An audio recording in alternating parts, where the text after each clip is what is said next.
12 anos já de Marcha para Jesus.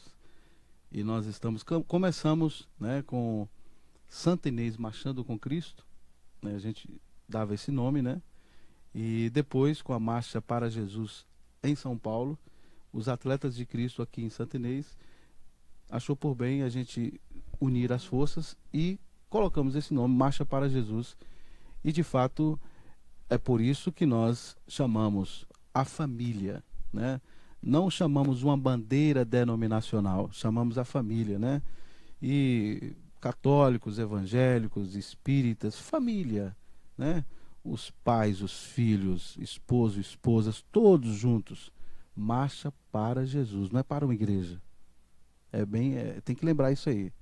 E aí hoje, juntos a partir das 15 horas, estaremos concentrando ali na Praça da Rodoviária, se juntando ali, esperando o povo chegar, conversando, interagindo, ouvindo música, chupando um geladinho, né, um picolé, trocando ideias, até o sol ir esfriando, para podermos nas ruas dessa cidade fazer aquele percurso maravilhoso, proferindo palavras. Sabe, Isadora, palavras são sementes, né?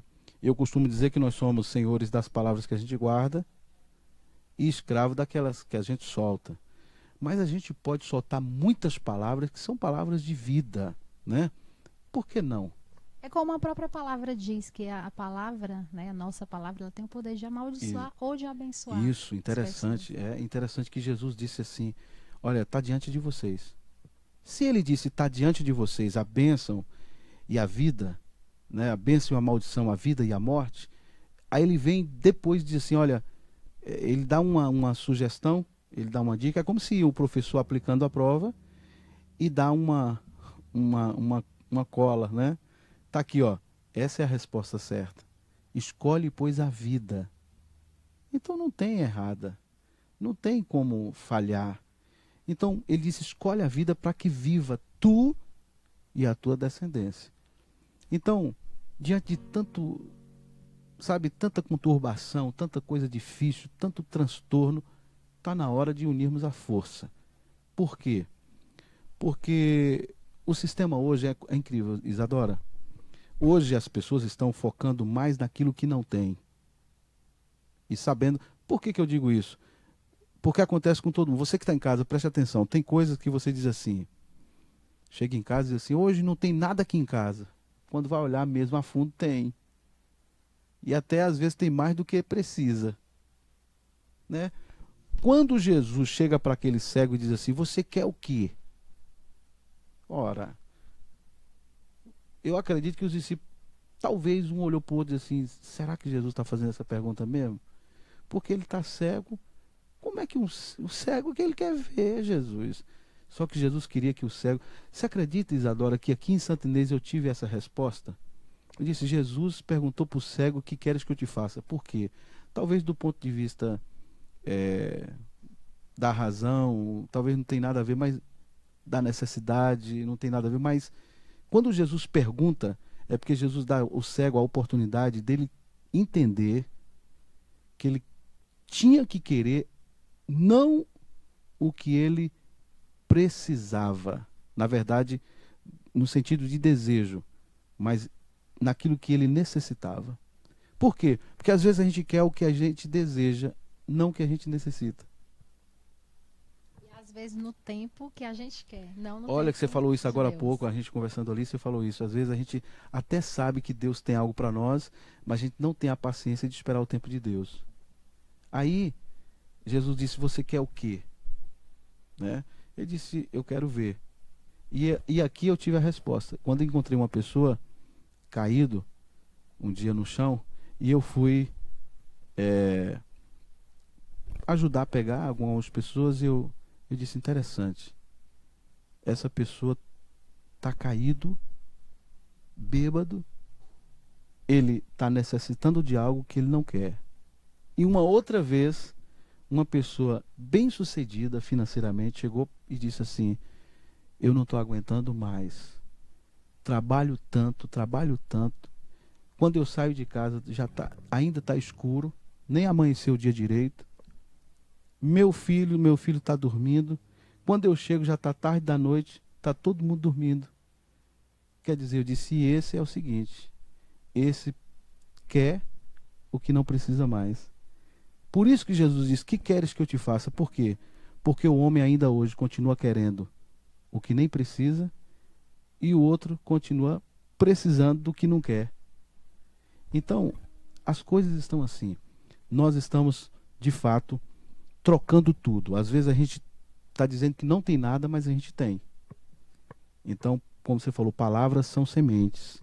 E a gente precisa proferir. Então, a Marcha para Jesus tem esse intuito de proferir palavras de vida, de esperança. Porque a linguagem do Espírito é positiva, né? Jesus disse o quê? Eu vim para que vocês tenham vida. E vida em abundância. E essa vida abundante de Jesus atinge o quê? Todas as necessidades que a gente tem. E é por isso que nós estamos convidando todas as famílias, né, para juntos proclamarmos e declarar: quebro toda maldição e amarro o devorador e declaro com convicção que Santa Inês é do Senhor. É isso aí. Amém, pastor. E interessante também é que nós temos essa participação, né, como cristãos mesmo, como povo de Deus, porque a gente não prega a religiosidade ou a igreja, templo, Não, na não, não. nossa marca. A gente tem Apesar de que justamente a marca do povo que segue, que serve, que vai, que faz. Então, essa tem que ser nossa preocupação. Tem que ser. E eu entendo que a marcha, como o próprio nome já diz, marcha para Jesus. E cabe a nós, nesse momento, uma reflexão, uma autorreflexão. Será se realmente nós estamos marchando para Jesus, com Jesus? Interessante. Porque às vezes a gente direciona a marcha para Jesus a uma mobilização, um evento grandioso, sempre com presença de muitas pessoas. Mas será se a gente, enquanto cristãos, né, no nosso dia a dia, na nossa realidade, a marcha para Jesus geralmente acontece uma vez no ano, não é isso? Uma vez no ano. E é um momento, talvez, até de a gente refletir também, trazer a reflexão de que, será se nós estamos marchando para Jesus? Será se nós estamos marchando com Jesus? Verdade. Talvez esse seja o nosso desafio hoje, né, com a marcha também. Eu acredito que a marcha ela tem esse fundo de... Você foi forte agora, viu? Foi, eu acho que... Meu Deus e meu pai, e agora? Essa marcha, ela tem um pouco isso de nos trazer realmente essa reflexão. Porque às vezes a gente passa tantas épocas da vida, como o senhor mesmo falou, às vezes a gente... Claro que todos nós estamos sujeitos, né, aos erros, a esses pensamentos, mas a gente às vezes se limita à nossa condição de sempre achar que nós estamos tendo menos do que merecemos. Mas às vezes também nós somos gratos a Deus todos os dias por tudo que a gente tem, e a gente reconhece, né, que tudo que nós temos é graças a Deus, e Ele tem nos suprido, não tem nos deixado faltar. Então, às vezes, eu acredito que cabe esse levantamento, nosso papel enquanto marchadores de Cristo. Eita glória. Né? Enquanto marchadores de Cristo, nós temos essa missão de marchar, não só no dia da marcha para Jesus, mas nós temos esse papel de marchar todos os dias com Ele. E outra coisa curiosa, você tocou num ponto aí que me fez lembrar um comportamento de Jesus. E é bom entender o seguinte, que a marcha para Jesus... Quando diz lá em Jeremias 29:7, diz assim, olha, buscai a paz da cidade, porque ela, em tendo paz, vós tereis paz. Então preste atenção, é uma coisa óbvia. Lucas 6:31 está dizendo assim, como quereis que os homens vos façam, fazei-o vós também a eles. Se eu chego num ambiente e quero ser bem tratado, eu tenho que tratar bem. É questão de lógica. Então como é que está sendo sua vida? Como é que você está vivendo? Então, Jeremias está dizendo, orai, buscai pela paz da cidade, porque ela, em tendo paz, vocês também vão ter paz. Sabe, Isadora, quando você falou, como é que eu estou marchando? Eu fui longe e pensei quando Jesus estava... Porque a questão de marchar para Jesus, você falou, a gente tem que marchar todo dia. E às vezes essa marcha pode ser individual. Quando Jesus estava em Jerusalém, João era interessante. João, discípulo que Jesus tinha aquela aproximação e deixava Jesus reclinar a cabeça no ombro dele. E João registrava tudo. Vamos falar assim, João tirava desculpa, João tirava o retrato, né? João registrava os passos de Jesus. Aí o que acontece? João capítulo 2, versículo 23 está dizendo assim: Jesus estava em Jerusalém e tudo que Jesus fez, todo mundo ficou maravilhado com os feitos de Jesus. Beleza. Só que no versículo 24 diz assim, bem próximo, versículo 24: porém, Jesus não creu neles, porque conhecia cada um deles.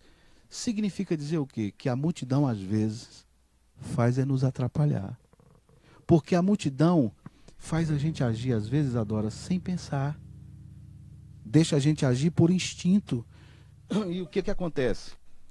Pronto, às vezes você vê uma pessoa no trânsito e o sinal está vermelho. Não está passando ninguém, mas você vê um engraçadinho, passa no sinal vermelho. Vai o outro, passa, vai o terceiro, passa, e outro vem e diz assim: ah, já que está todo mundo passando, eu também vou passar. A multidão leva alguém a agir sem pensar. Então, é perigoso você estar no meio da multidão sem raciocinar. A multidão quer colocar a palavra na nossa boca. Isadora, você falou algo interessante.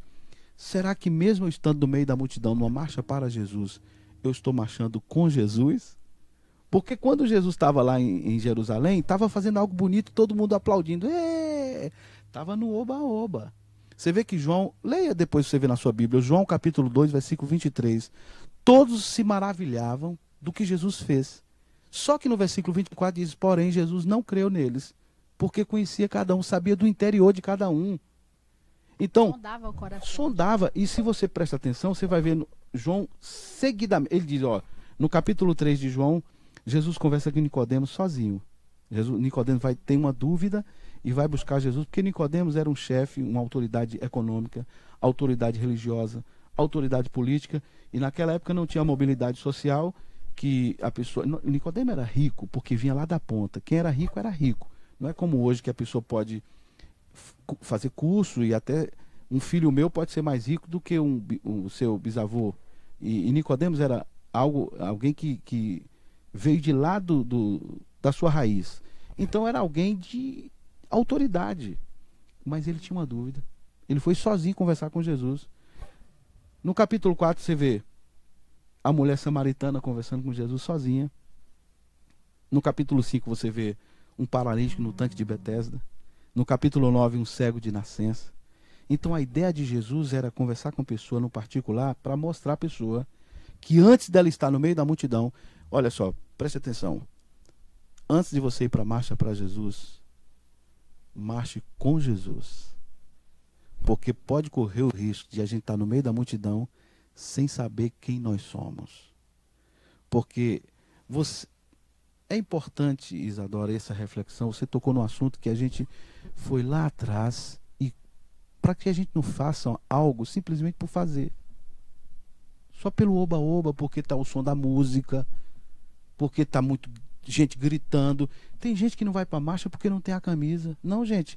A marcha para Jesus, o importante não é ter camisa, não. O importante é ter a identidade de ser... Exatamente, ter Jesus. De marchar, né? Exatamente. De ser um marchador. Exato. E outra, o interessante da marcha agora esse ano é que nós vamos estar orando pelo nosso país, pela nossa nação. Vai com as cores do Brasil. Você tem uma bandeira do Brasil? Leva. Você tem uma camisa verde? Use.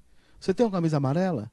Ou branca, ou azul? Ou não tem nenhum? Não tem problema. Vai com a vermelha, vai com qualquer cor.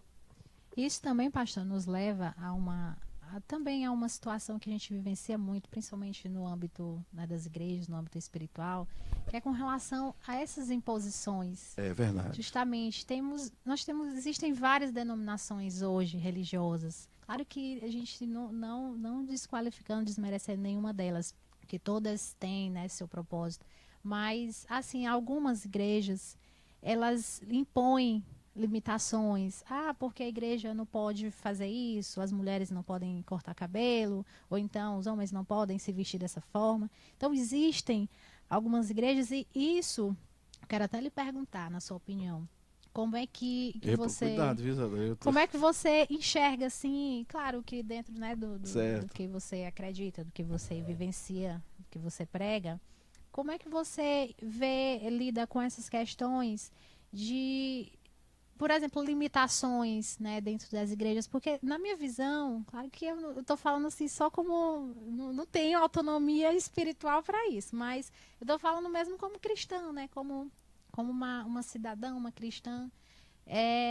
Mas qual que é a sua opinião sobre isso? Porque eu acredito que as pessoas, no momento que a gente limita as igrejas, né, limitam a presença de determinadas pessoas, a gente acaba saindo um pouco do propósito de pregar o evangelho para quem necessita. Porque às vezes aí vem os excluídos, vem os esquecidos. E se Jesus, né, ia onde os esquecidos, onde os marginalizados, ele ia onde ninguém queria ir, por que nós que temos essa função, né, enquanto pregadores, que eu falo não no sentido de pastores, mas todos nós somos pregadores, porque nós Claro, com temos certeza. o compromisso de evangelizar, de levar, né, de sempre levar a Deus para as pessoas. De que forma isso, né, tem prejudicado as pessoas? Às vezes até algumas pessoas ficam assim um pouco receosas de irem para a igreja. Eu fui criado num contexto cristão, tenho vínculo com pastores, meus parentes, eu tenho pastores, eu tenho pessoas de outras igrejas, eu fui criado num sistema espiritual, mas eu acabei me perdendo porque todo mundo dizia uma coisa diferente, limitava, né? Como é que você enxerga isso, essa limitação que hoje as igrejas, as religiões têm pregado na vida das pessoas? Complica muito às vezes, né, Isadora? Por exemplo, a Bíblia manda ter ordem e decência, né? Ordem e decência. Eu acho assim que as coisas espirituais são discernidas espiritualmente. Então, no momento que eu digo assim, porque hoje a questão está o seguinte: por que Jesus entra no templo e vamos dizer assim que Jesus bagunça com tudo, coloca, dá pé de nego ali? Por que Jesus faz isso? Porque eles estavam ali, na verdade, nada mais estava sendo por devoção, estava sendo algo plastificado, estava sendo algo engessado. Era um costume antigamente das pessoas darem as primícias para Jesus, sabe? Cultuava ele, ficava esperando o momento de ir e entregar aquilo que estavam quando criavam ali os seus animais, digamos assim. Não, isso aqui eu vou doar para Deus, é a primícia. E as coisas com o avanço, com a tecnologia, as pessoas tendo dinheiro, né? E, claro, disse assim, não, chegando lá eu vou comprar, eu posso comprar e aí lá eu faço a minha doação. Não tinha mais aquele prazer de ir para cultuar. O culto era algo fabricado, não era algo que brotava do íntimo. Então, hoje está na base da técnica. Então, está naquela coisa. Por exemplo, tem gente que pensa que a oração do Pai Nosso, porque decorou a oração do Pai Nosso, a junção das palavras vai livrar ele de alguma coisa. Não, a oração do Pai Nosso... Olha, você sabe de uma coisa? Alguém chegou, me gritou na rua e disse assim, pastor, eu faço favor. Eu fui do outro lado da rua e disse assim, o senhor sabe fazer uma oração forte? Eu disse, oração forte? Eu disse, oração forte para você é alta ou é baixa? Porque às vezes pensa que gritar é oração forte. Eu disse, se tiver oração forte, que eu acho o seguinte, a oração tem que ser ao Deus forte. Mas se tiver oração forte, eu acho que é a oração do Pai Nosso. Porque a oração do Pai Nosso, se a pessoa não estiver preparada, ela sai endemoniada.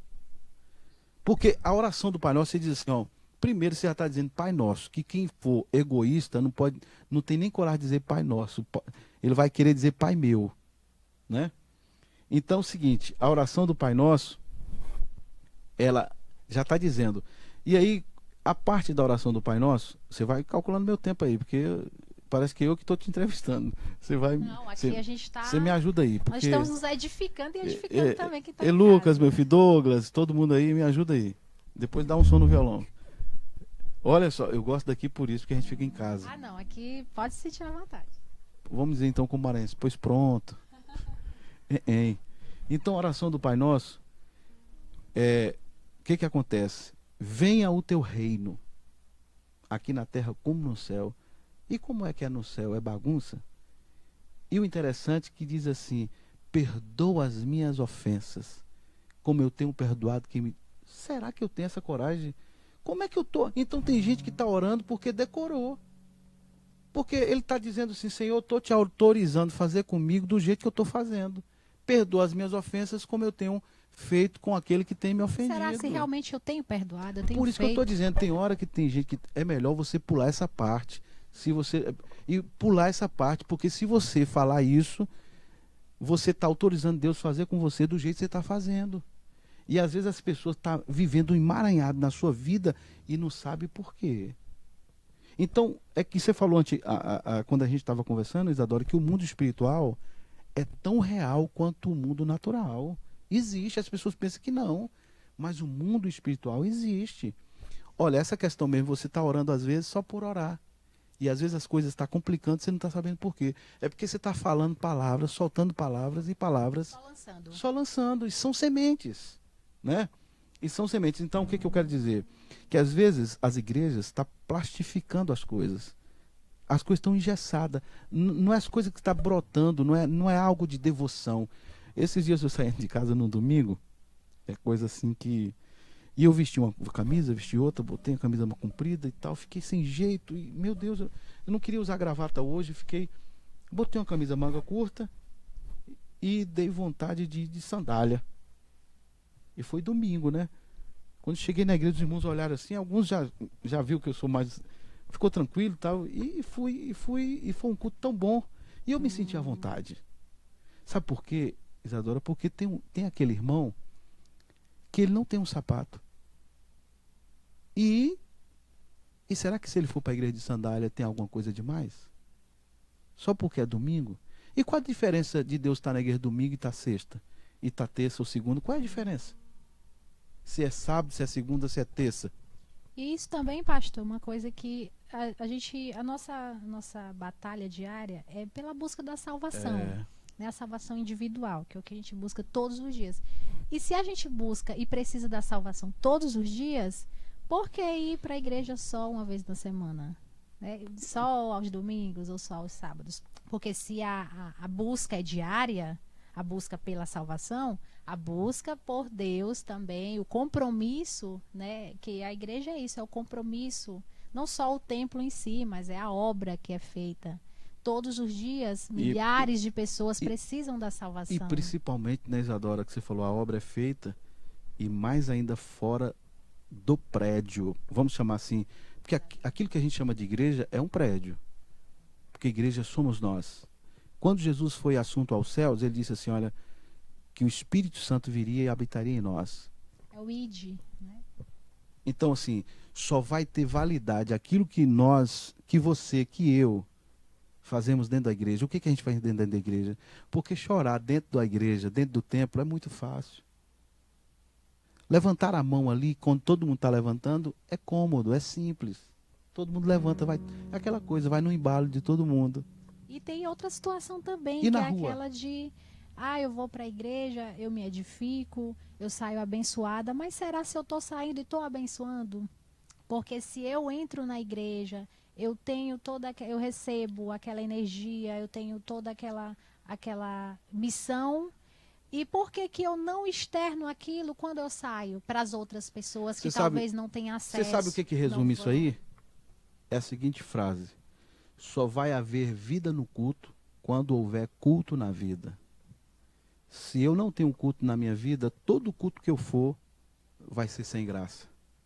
Então só vai ter vida no culto quando tiver culto na sua vida. Pastor, quero lhe agradecer, viu? Muito obrigada. Meu Deus, por meu todas pai. essas... Bora ficar mais um pouquinho, né? A gente nem vai cantar. A gente vamos sim. Agora Cadê Lucas no som? Tem um somzinho aí, meu filho? Olha só. Ô, gente, que Deus abençoe vocês. Vamos pra marcha hoje, já. Já, 15 né? horas. 15 horas, vamos estar juntos ali. Calça o seu tênis aí, olha. Não tem problema que não tenha a camisa da marcha, fique tranquilo. Se não comprou, agora que não dá tempo mesmo comprar, mas não tem nada não, deixa pra lá. O importante é bota um bonezinho por causa do sol. No propósito de bota marchar, não só para Jesus, mas com Jesus também, Eita, né? Principalmente. Meu Deus, essa palavra foi forte, viu? Agora ficou martelando agora essa palavra. Ó. Tem marchar com Jesus. E marchar é caminhar, né? Não é só no dia da marcha, não é só na hora da marcha, mas caminhar a vida toda, buscar sempre andar pelos caminhos. Se prepare, coloca um bonezinho, coloca um protetor, né, de pele aí, coloca. Pastor, o que o senhor vai cantar pra gente? Eu vou cantar, eu quero que você cante aquela que você cantou no início. Depois a gente canta junto com todo mundo que tá em casa, Noites Traiçoeiras, né? Sua nota é canta primeiro ela ou canta outra? Você que sabe. Então vamos cantar. Deus está aqui neste momento. Tua presença é real em meu viver. Quero ver você. Entregue a sua vida e seus problemas. Fale com Deus, Ele vai ajudar você.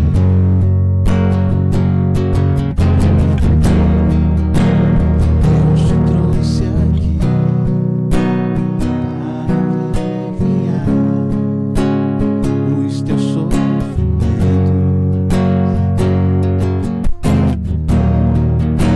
Ele é o autor da fé,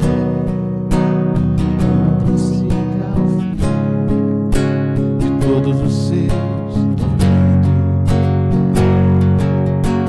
Cante assim, olha.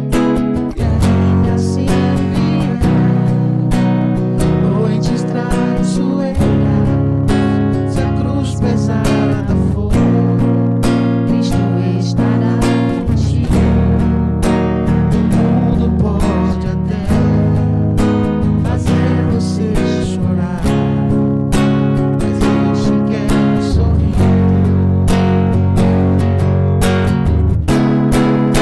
E ainda assim virá noites traiçoeiras, se a cruz pesada for, Cristo estará contigo.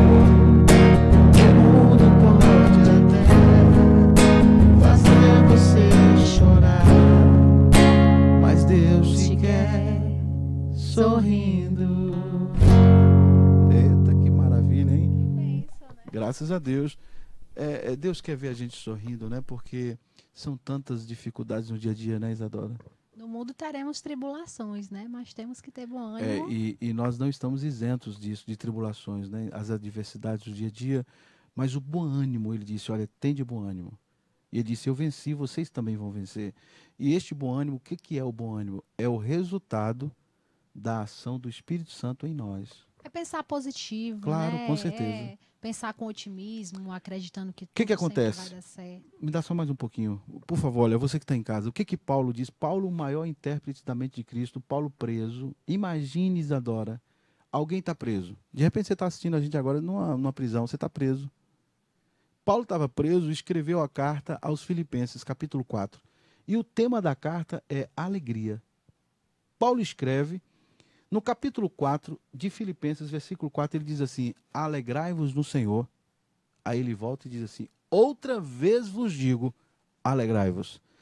Os estudiosos chegam à conclusão que Paulo, ele ressalta e diz assim, outra vez vos digo, alegrai-vos, é porque o carcereiro chegou e olhou para ele e desdenhou, disse assim, como se estivesse dizendo assim, como pode alguém preso escrever carta para quem está solto? Porque a convicção interior de Paulo era tão grande, a saúde interior era tão forte, que ele estava preso, mas ele estava solto por dentro. Você pode estar preso entre as grades, mas você pode estar solto por dentro, porque tem muita gente que está andando aí nas ruas agora, mas por dentro ele está preso. Está infeliz. Tem muita gente que está sorrindo por fora, mas por dentro está chorando.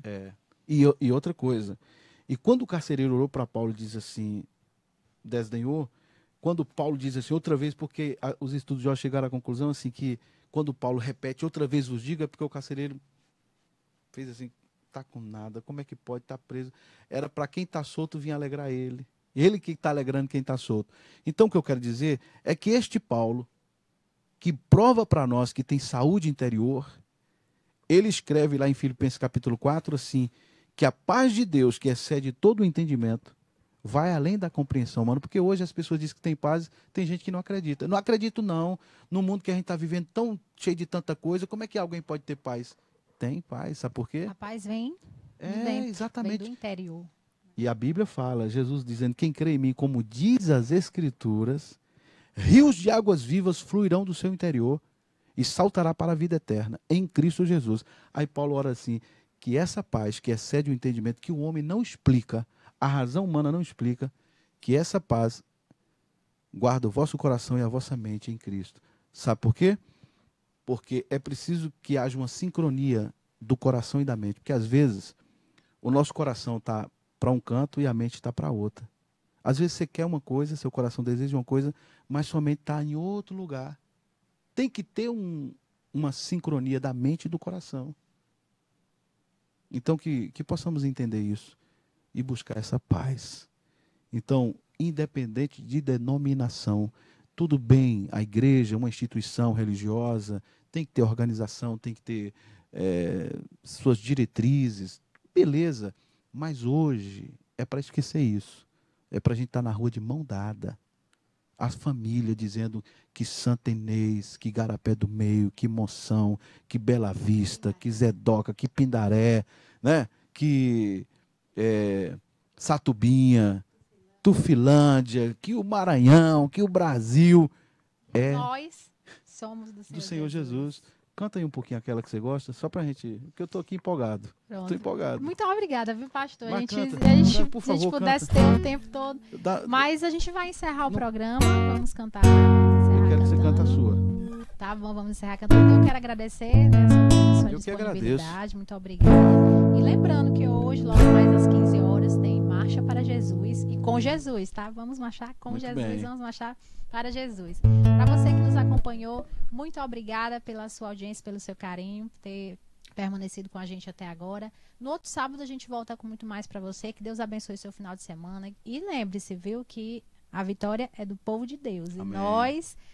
E a paz interior que a gente precisa estar dentro de nós. Vamos vencer, vamos lutar, vamos batalhar, porque não é fácil, a vida não está fácil, não vai ser fácil, nunca vai ser fácil, mas Deus sempre estará no comando. Então, Deus te abençoe, um grande beijo e até o próximo sábado. Vamos encerrar com música. A sua, né?